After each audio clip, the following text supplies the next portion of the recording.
Vamos de pergunta da galera? Quero trazer a participação do povo junto com a gente aqui neste bom convocadinhos. Todo dia a gente abre, tá? Caixinha de perguntas pra vocês lá no Insta da TNT Esportes. E aí a gente traz uma pergunta aqui, às vezes logo na abertura, às vezes durante o programa, porque tem a ver com vários assuntos. O Plínio Lima. Depois do jogo de ontem, a Argentina continuou como favorita ao título? É um bom ponto. E aí, ô Vitor Sérgio, que a Argentina chega, acho que de uma forma na Copa, ela me parece vai ganhando mais favoritismo, mesmo que seja a atual campeã. Eu acho que ela foi ganhando mais favoritismo durante a Copa, mas o jogo de ontem dá uma travada nessa história, aumenta o favoritismo, ou não muda em absolutamente nada, Vessi? Então, eu acho que a Argentina chegou aqui à Copa como a terceira força, né? Eu acho que, na minha avaliação, né, no VSR Data, eu vi a França como principal favorita e a Espanha em segundo e a Argentina em terceiro ali, numa segunda prateleira junto com Portugal. As atuações da primeira fase foram melhores do que eu imaginava, ainda pontuando as eventuais fragilidades. Mas ontem eu acho que as fragilidades da Argentina que eu imaginava e que eu falei e comentei e analisei antes da Copa, ontem elas apareceram todas juntas, né? Ontem elas apareceram todas juntas. Jogadores numa má forma, o meio-campo da Argentina ontem foi engolido pelo meio-campo de Cabo Verde, falta de jogadores para o lado de campo. Quando o Cabo Verde tirou a possibilidade da Argentina de tocar a bola curta por dentro, não tinha jogador para acelerar pelo lado, e uma Argentina que se defende muito mal, com problemas nas laterais. Então, tudo isso apareceu ao mesmo tempo. Então, assim, ontem foi um jogo em que Cabo Verde expôs as fragilidades da Argentina.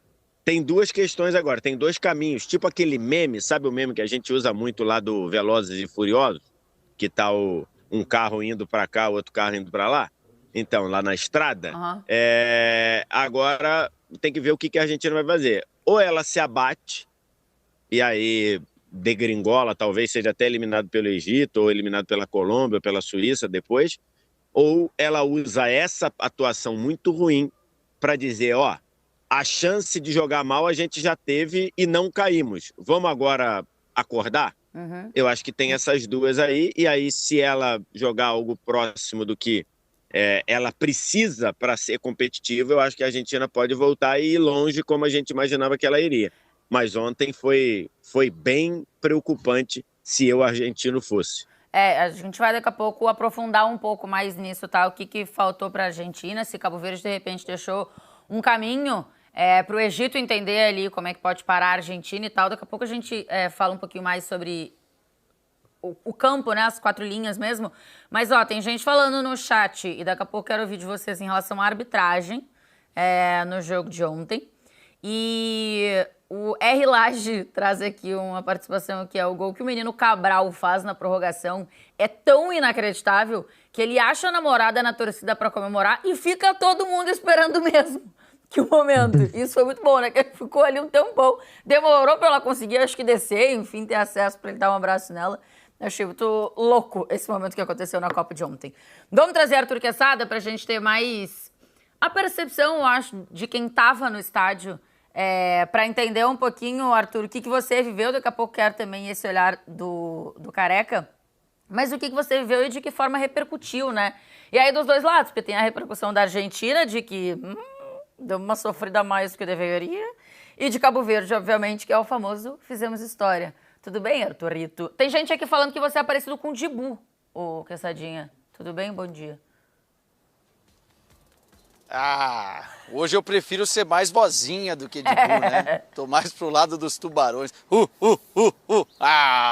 Tainá, ó, eu gostei tanto do jogo de ontem e do ambiente, que o que eu queria dizer é que eu abri mão do meu feriado no norte-americano, 4 de julho, para estar aqui com vocês e conversar um pouquinho, né? Porque hoje é feriado aqui, sábado, não sei o que estou fazendo aqui, não sei o que estou fazendo.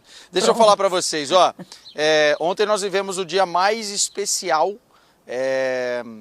talvez aqui de Miami na Copa do Mundo, né? Eu não sei se vai ser o jogo mais emblemático da Copa, mas certamente é daqueles que a gente fica na cabeça há muito tempo, porque era um Davi contra Golias, primeira vez que a seleção de Cabo Verde participa de uma Copa do Mundo contra a atual campeã, e Cabo Verde já tinha dado sinais na fase de grupos que poderia incomodar as grandes seleções, inclusive, né? Empate com a Espanha, empate com o Uruguai, não perdeu em tempo normal nenhuma partida nesse jogo, empatou com a Arábia Saudita, empatou e levou o jogo para a prorrogação contra a Argentina. No Hard Rock Stadium, a gente via a maioria esmagadora de argentinos fazendo uma festa muito grande. No início do jogo, o estádio tremia e balançava com os argentinos pulsando e cantando, mas eles foram murchando, eles foram morrendo, porque eles viram que, de uma certa forma, o Messi estava tentando carregar a seleção da Argentina, que estava jogando mal dentro de campo, mas eu também gosto de dar valor ao outro lado, Cabo Verde jogando bem futebol. A bola não estava queimando no pé dos jogadores de Cabo Verde, os jogadores pedindo a bola a todo momento, gostando e curtindo de estar ali. E aí a gente viu a torcida de Cabo Verde, 800 pessoas, 1000 pessoas, até porque tem uma legislação para a galera de Cabo Verde vir para cá que tem que ter um depósito na conta de $15 mil, que é um tremendo absurdo dentro de uma Copa do Mundo. Tinha pouco cabo-verdiano nas arquibancadas e 800 mil pessoas fazendo muito barulho e fazendo história junto com a sua seleção. E não é que Cabo Verde abriu o placar, né, 1-0 e depois, enfim, por acaso fez 2-0 e a Argentina foi buscar e amassou Cabo Verde, não. Cabo Verde foi buscar 2 vezes o placar e quase busca a terceira na prorrogação. Um dia histórico que está marcado inclusive nas capas dos jornais, né? Na imprensa cabo-verdiana, obviamente, com muito orgulho estampado no rosto e no peito dos caras, mas também em outros lugares do mundo. A imprensa argentina dizendo o quanto foi sofrido, né? Para passar, e muita gente depois na zona mista do estádio, o Tainá, criticando a atuação da seleção argentina, tá? Os jornalistas não estavam nada satisfeitos e os jogadores passaram pela zona mista como se tivessem, sei lá, empatado o jogo ou perdido um jogo, porque realmente havia ali uma sensação de que, pô, se vocês jogarem essa bolinha, vai ser difícil. A gente tem aí separado um trechinho de Lionel Messi que a gente conseguiu pegar ontem na zona mista. Eu não sei muito bem o que ele vai falar, mas a gente vai descobrir junto, Tainá. Bueno, la verdad que sabíamos que iba a ser un partido muy duro. No por algo este equipo no había perdido con España, con Uruguay. Hicimos lo más difícil, que era encontrar el primer gol. Pensábamos que a raíz de eso íbamos a tratar de encontrar nuestro juego y estar más tranquilos, y que fue todo lo contrario. Por ahí nos perdimos la pelota, nos metimos más un poco atrás, no lo pudimos presionar bien. Y bueno, ellos golpearon con su arma. Sabíamos que iba a ser difícil. Esto es mata-mata y nadie te regala nada. Si bien nosotros siempre desprestigiamos las selecciones por nombre, nosotros sabíamos que no iba a ser para nada fácil. Y esto es lo que te marca este mundial en especial, ¿no? Que esto es muy igualado, muy complicado, que todos los partidos van a ser dificilísimos. Hoy hicimos un desgaste muy grande, como siempre, jugando bien, jugando mal, lo mismo de siempre decimos, pero creo que lo importante ahora es descansar, pensar en lo que se viene e intentar de sacar cosas positivas del partido de hoy, que más allá del pase creo que la hay también porque hicimos cosas buenas, y corregir la mala, que creo que hoy fueron mucho también. Hablou, hein? Hablou. Aliás, eu não tô muito acostumado com o Messi falando tanto. Ele, pros bruxos dele da Argentina, ele para em todo lado da zona mista e falou bastante, né?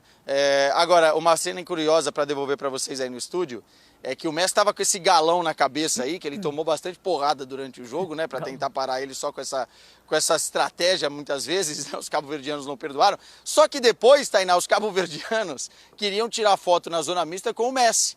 Obviamente, né, os jogadores, e aí se tornou uma confusão a zona mista, e o Messi disse em determinado momento assim, brincando, né, em tom de brincadeira, agora eles querem tirar foto, lá dentro bateram pra caramba, mas no final das contas fica com a sensação de que Cabo Verde fez a sua missão e levou o nome de um lugar que o Vozinha disse muito bem ontem na exclusiva para a gente depois no hotel da seleção cabo-verdiana, que muito pouca gente conhecia Cabo Verde, não sabia onde ficava Cabo Verde, e agora as pessoas já conhecem mais uma seleção que veio, fez história e aviso, vai continuar indo muito bem porque tem um projeto, tem um planejamento dentro das Copas do Mundo. Tainá.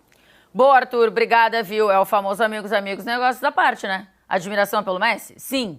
Querer vencer dele? Também. Foi o que os caras de Cabo Verde estavam tentando. Ué. Uma fotoca depois? Tudo bem, mas antes eles queriam tentar eliminar o Messi da Copa do Mundo. Vamos ouvir mais um trecho de outro personagem, agora do técnico da seleção de Cabo Verde, do Bubista, que fez um bom trabalho, tá? Junto com essa seleção. E eu amei o todo dele, assim. Que pessoa simpática. Fala, professor. Fazemos isso, digamos assim, de outra forma, não entramos em antijogos de nenhuma forma, não fizemos faltas grosseiras, e, apesar disso fazer parte do jogo, tivemos fair play durante todo o nosso percurso, disciplina, diria, quase exemplar, e isso também faz parte da nossa identidade. Poder mostrar isso ao mundo, podes ser pequeno mais uma vez e poder defrontar as equipas grandes sem ir pelo caminho de indisciplina ou sem ir pelo caminho de ter que parar as melhores equipas com outras formas, digamos assim. De fato é isso, né? Você não viu o jogo descambando em nenhum momento, eles não pararam o jogo o tempo inteiro com falta contra nenhum dos grandes, inclusive, que eles enfrentaram nessa Copa. Ô, Careca, eu queria te ouvir um pouquinho mais em relação ao que você viu no estádio, para daí depois a gente também vir aqui mais para a percepção e para o olhar em relação à Argentina, né, que é quem continua vivo na Copa. Mas antes, do que você viu, assim, de sensação dos torcedores, o Arthur até trouxe, né, percepção ali de que não tinham tantos cabo-verdianos por uma questão legal que eu acho bizarra, mas enfim, neste momento é o que está estabelecido. E assim, de ser uma... Acho que foi o Pedri, né, que falou antes da Copa que Cabo Verde podia ser a sensação dessa Copa do Mundo. E de fato foi. Acho que não tem como a gente colocar outra seleção aqui que não o Cabo Verde, assim. Eu acho que pode acontecer na Copa do Mundo, sei lá, do Canadá ir até a final, dos Estados Unidos, do Paraguai aprontar para cima da França, o México, que vai jogar em casa mais uma. Enfim, as coisas ainda podem acontecer, ainda tem bastante jogo de Copa do Mundo, mas por enquanto, assim, não chega nem perto a segunda história da Copa do Mundo, sabe? A história é Cabo Verde. E assim, eu vi os torcedores e assim, só explicando um pouco mais o que o Arthur falou, Cabo Verde faz parte de uma lista de países que para o cidadão conseguir visto, ele precisa deixar um depósito calção lá na embaixada. $15 mil, tem que ter um cartão de crédito que tem esse limite, tem que ter, enfim, tem uma série de situações que afastaram o torcedor de Cabo Verde, além das condições econômicas mesmo, que é um país mais pobre. E tem resorts maravilhosos e fantásticos, vive do turismo e tal, mas é um país que tem um contraste social muito, muito sério. Então, poucos torcedores vieram. Sim. Mas o que eles demonstravam de orgulho, Tainá, assim, sabe, daquele olho brilhando, abraçados com a bandeira, foi muito emocionante, assim, eu não vou conseguir traduzir em palavras, não. Foi um sentimento que eu tive ali de olhar para aquela galera e falar, caraca, cara, e assim, com muitas similaridades, tá? Eu morei muitos anos em Salvador e considero a minha terra, apesar de não ter nascido lá, é a minha terra, é Salvador, e eu vejo muita semelhança com o povo e do modo de vida, enfim. E de um outro lado, Tainá, vi uma torcida assustada. Eles estavam em pânico num determinado momento do jogo. E tô falando dos argentinos. Sim. E o que eles fizeram foi fantástico, tá? Porque eles colocaram 95% de torcida dentro do estádio em Miami. Você parecia que você estava chegando em Buenos Aires, no Monumental, enfim, na Bombonera. Eles estavam apavorados. A sensação quando finalmente faz o terceiro gol e acaba o jogo é de alívio. E acho que a gente viu nas imagens do Scaloni, do próprio Messi. Eles ficaram apavorados. apavorados ontem. E se não jogarem mais bola, eles vão embora já na terça-feira. Ô, Vessi, contrastando um pouco com o que o Messi disse na entrevista, no trecho da entrevista que a gente colocou aqui, no chat, o Consciência Revoluta, por exemplo, mandou aqui: a Argentina foi soberba.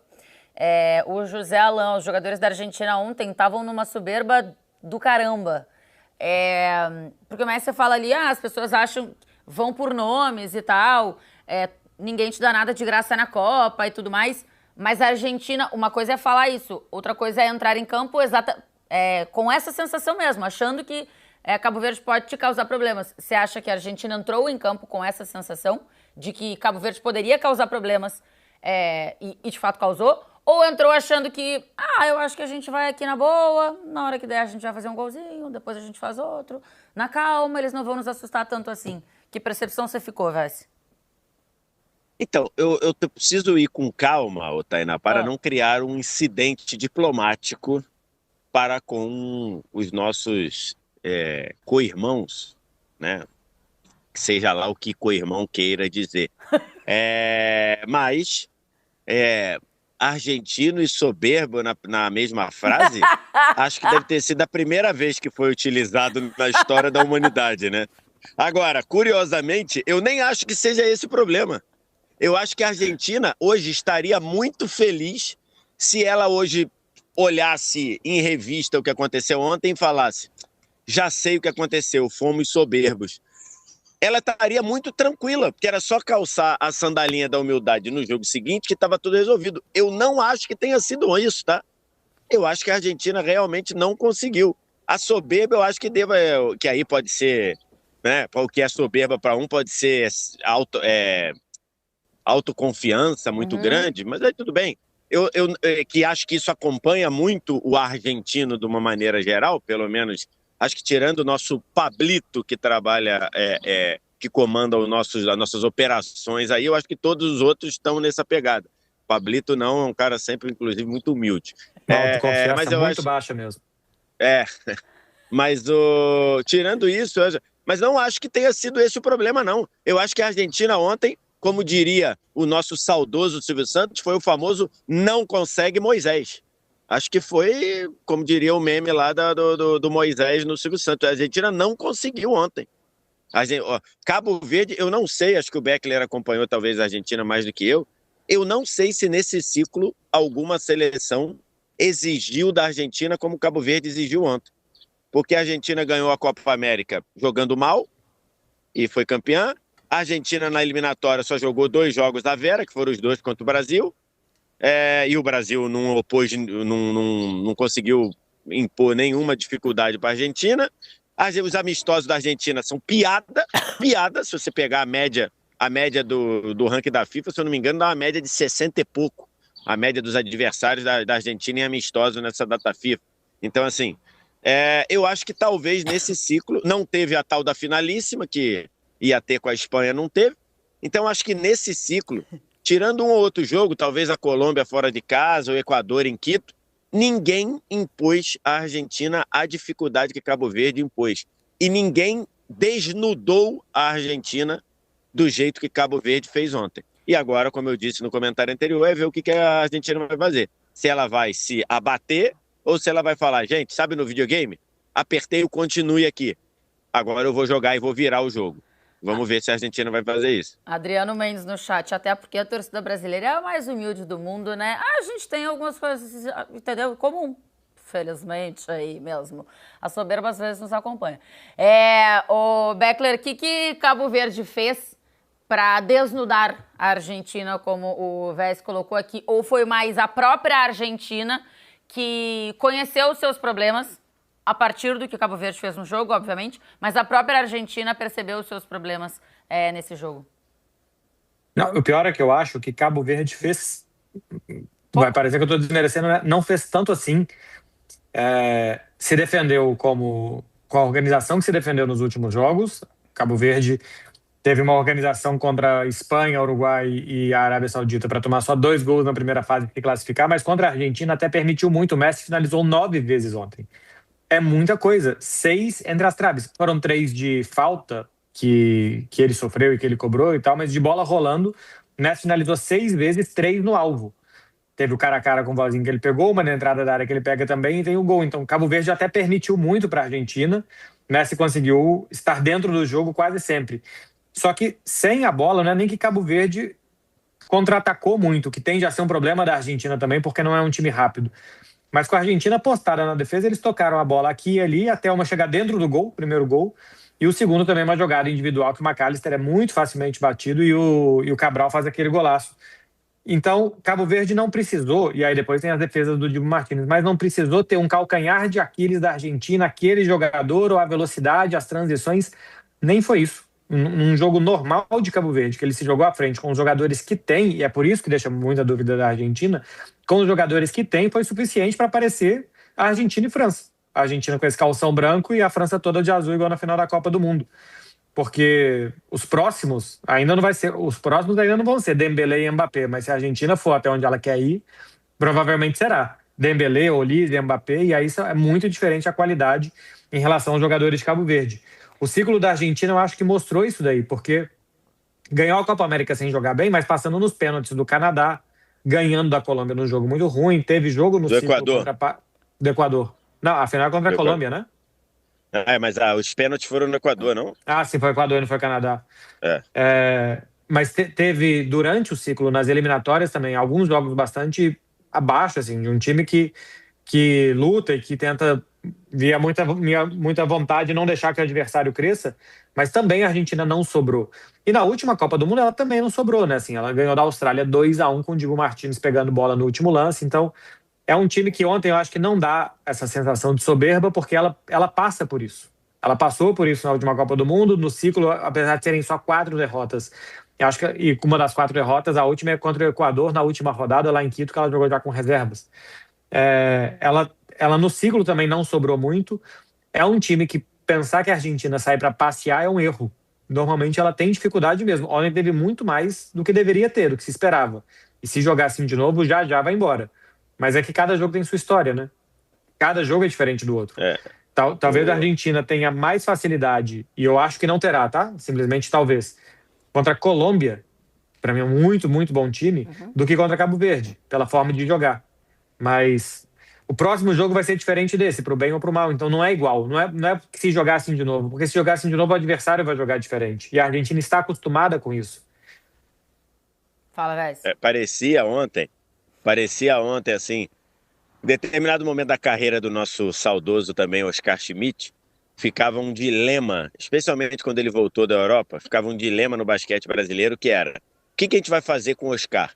A gente vai tentar marcar o Oscar e tentar marcar o time adversário todo, ou a gente vai deixar o Oscar fazer 40 pontos e vamos marcar os outros, e aí, com o passar do tempo, ele vai fazer os 40, 45 pontos dele, mas os outros não vão fazer e a gente vai ganhar o jogo. Ontem pareceu isso da Argentina, né? O Cabo Verde neutralizava todo mundo, mas não conseguia neutralizar o Messi. Então o Messi teve 9 finalizações, 6 no gol, fez ali um duelo particular com o Vozinha, no qual ele fez um gol, mas acho que o Vozinha sai como um vitorioso desse duelo. E aí a Argentina, diante disso tudo que o Beckler explicou, e me chama muita atenção como a Argentina não tem ponta, não tem jogador de 1 contra 1, não tem jogador para acelerar pelo lado, talvez só o Nico Gonzalez, mesmo assim, eu acho o Nico Gonzalez um jogador muito mais de transpiração do que inspiração. A Argentina, ao ser encaixotada no meio, a Argentina não tinha solução. Tanto é que o primeiro gol é um lançamento de manual do Lisandro Martínez, porque levar a bola por baixo até ali era impossível. Aí ele falou: tá bom, vou descolar esse lançamento de Gerson aqui, e o Messi fez o gol. Então, assim, acho que isso chamou muita atenção ontem, de como, se você conseguir, por algum aspecto, bloquear o meio, como você expõe a dificuldade da Argentina de criar, e aí tem que rezar, pelo amor de Deus, para a bola ir parar no pé do Messi, como foi ontem, né? Uma partida indecente do Lautaro, uma partida completamente sem ritmo do Lautaro, do Julián Álvares, e o meio-campo, o que fez ontem o Enzo Fernandes. O Enzo Fernandes ontem, ele estava igualzinho a mim, ele assistiu o jogo dentro do campo. Ele estava chateado com a nota do Real Madrid. Pode ser, né? Eu tenho Será? a sensação de que ele quer muito ir pro Real Madrid. McAllister mal, Depou mal. Então, assim, ontem o meio-campo da Argentina foi impressionante. Me chama a atenção a dificuldade dos centroavantes, né? Porque na última Copa o Messi teve o Julián Álvares, que foi um sócio muito bom para ele ali, né? O Julián Álvares aproveitou muito a queda técnica do Lautaro na última Copa e tomou conta da posição e foi muito bem, fez gols decisivos e ajudou a tirar o time do buraco muitas vezes. E nessa Copa não tá assim, ele tá no mesmo nível que o Lautaro estava na última e o Lautaro também tá no mesmo nível que ele estava na última. Então isso deixa o Messi praticamente sozinho e também não tem o Di Maria, que isso que o Vélez falava de jogador, de levar perigo de lado de campo, que era o Di Maria na última. Então o Messi ficou sozinho nessa, 4 anos mais velho. É porque ele ainda é o que é, mas assim, fica muito mais difícil de se jogar, de se atacar, se o seu centroavante não tá te ajudando e se o outro jogador decisivo que você tinha ali se aposentou da seleção. São 9 finalizações do Messi ontem e 4 passes para finalizações. Isso porque eu nem sei aqui, vou até conferir, se o cruzamento dele pro gol, que é considerado gol contra, também conta, mas eu acho que sim, porque veio de uma finalização. Mas das 22 que a Argentina finalizou, em 13 ele teve absolutamente envolvido. Ou chutando ou tocando, fora as jogadas que ele pôde construir, ou seja, tudo tem que passar por ele. E por mais que seja o Messi, quando tudo do seu time passa por um jogador de 39 anos, em algum momento você vai ter um problema.